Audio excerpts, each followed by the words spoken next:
पूरे बिहार में 75 साल में चपरासी से लेकर मुख्य सचिव तक अगर जितने भी लोग नौकरी में, सरकारी नौकरी में हैं, सबकी संख्या को आप जोड़ दीजिएगा तो वो संख्या होती है 23 लाख। 1.97% लोगों को ही सरकारी नौकरी बिहार में मिला हुआ है। और आपको ये सब्जबाग दिखाया जा रहा है कि हम आएंगे तो 10 लाख एक के बार दे देंगे। आप लोग पढ़े लिखे लोग हैं। 75 साल में 30 से ज्यादा सरकारों ने मिलकर 23 लाख नौकरी ही दिया है बिहार में। जाकर पढ़े लिखे आदमी है, चेक कर लीजिएगा। और लोगों को बताया जा रहा है कि हम तो साले भर में 10 लाख नौकरी दे देंगे। 98% बिहार के लोग, उनको सरकारी नौकरी नहीं है और बहुत हद तक उनको मिलेगी भी नहीं। लेकिन रोजगार जरूर होना चाहिए। उसको समझिए क्यों नहीं है रोजगार। रोजगार इसलिए नहीं है, यहां से पलायन इसलिए है कि यहां पर रोजगार के जो संभावनाएं हैं उसको करने के लिए जो साधन सुविधा चाहिए, पूंजी पैसा चाहिए, वो आपके पास नहीं है। यहां बैठा हुआ जितना युवा है, आपको नौकरी नहीं मिले कोई बात नहीं है। अगर आपको खेती करने में मन नहीं लग रहा है कोई बात नहीं है। लेकिन अगर सरकार की ओर से आपको 5 लाख, 10 लाख, 2 लाख ऋण मिल जाए, कर्ज मिल जाए सस्ते दर पर, बिना किसी गारंटी के, बिना जमीन गिरवी रखे हुए, तो यहां बैठे हुए बहुत सारे लोग वो कुछ ना कुछ अपना रोजी रोजगार कर लेंगे। पूरे दुनिया में लोगों ने रोजगार वैसे ही पाया है। अब आपको वो पूंजी यहां क्यों नहीं मिलती है ये समझिए।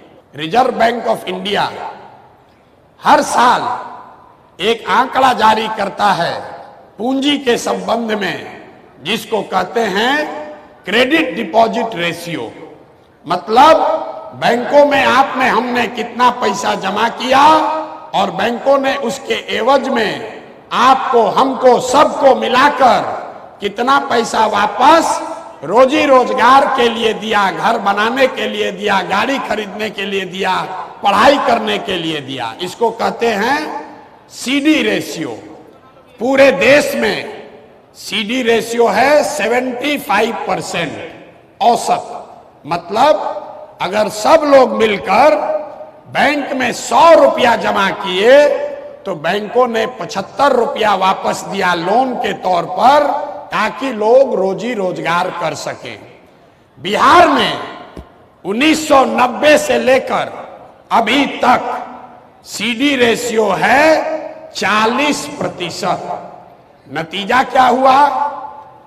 पिछले वर्ष पूरे बिहार की गरीब जनता ने बैंकों में जमा किया 4,61,000 करोड़ रुपया। 4,61,000 करोड़। अगर 75% पैसा आपको, हमको, समाज को ऋण के तौर पर मिलता काम करने के लिए, रोजगार के लिए, तो बिहार के लोगों को मिलता 2,80,000 करोड़ रुपया। लेकिन मिला कितना? 1,61,000 करोड़। बाकी का पैसा कहां गया?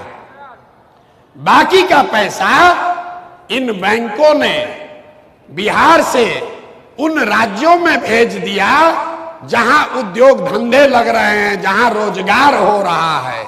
गुजरात में, कर्नाटक में, आंध्र प्रदेश में, तेलंगाना में, तमिलनाडु में, केरल में सीडी रेशियो 90 से ज्यादा है। मतलब वहां के लोग अगर 100 रुपया बैंक में जमा किए तो उनको 90 रुपया मिला रोजी रोजगार के लिए। और बिहार के गरीब लोग 100 रुपया जमा किए, आपको 40 रुपया मिला। इसका असर क्या है इसको समझिए। पिछले 30 वर्षों में बिहार के बैंकों ने बिहार से 26 लाख करोड़ रुपया। याद रखिए और लोगों से पूछिए, यहां के वित्त मंत्री को भी पता नहीं है, कोई पूछता ही नहीं है। 26 लाख करोड़ रुपया आपका हमारा ये पैसा दूसरे राज्यों में भेज दिया। आपको आदमी का पलायन दिखता है। हम आपको बता रहे हैं कि ये पलायन इसलिए है क्योंकि यहां से पूंजी और बुद्धि का पलायन है। पैसा जो है वो बाहर जा रहा है, जो पढ़ लिख कर बुद्धिमान है वो बाहर जा रहा है, तो जो बच गया लेबर, उसके पास तो कोई ऑप्शन ही नहीं है, विकल्प ही नहीं है, उसको बाहर जाना ही जाना है। अब इसको गंवई भाषा में समझिए।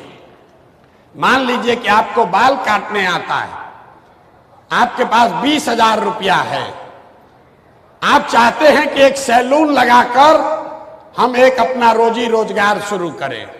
आप सैलून खोलने गए तो लोगों ने बताया इसमें 1 लाख रुपया लगेगा।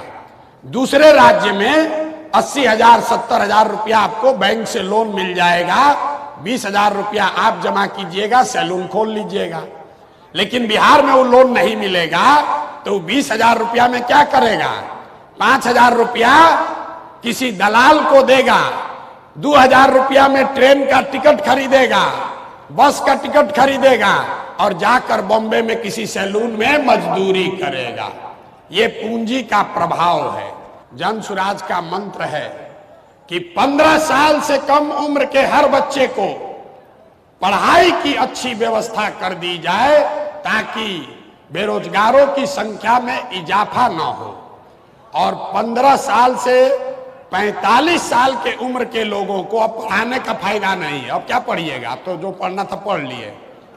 15 से 45 साल के उम्र के बच्चों को रोजगार अगर देना है तो यहां पर पूंजी की व्यवस्था उन लोगों के लिए करनी होगी। घर घर अगर पूंजी की व्यवस्था होगी तो यहाँ का युवा इतना काबिल है, उसमें वो क्षमता है, यहाँ की माताएं बहनें वो काम कर सकती हैं, उनको साधन व्यवस्था दे दिया जाए तो सब लोग कुछ ना कुछ कर सकता है। कुछ नहीं करेगा, 4 गो गाय भैंस तो सब पाल लेगा, मुर्गा फार्म सब खोल लेगा। गुजरात में 1970 के जमाने में सबसे पहले ग्रामीण क्षेत्र में पैसा तब आया जब अमूल खुला और घर घर से 15 लीटर 20 लीटर लोग दूध बेचना शुरू किया। बिहार में वो सुविधा नहीं है, यहाँ रोजी रोजगार करने की सुविधा नहीं है। दुनिया में जितने बड़े देश हैं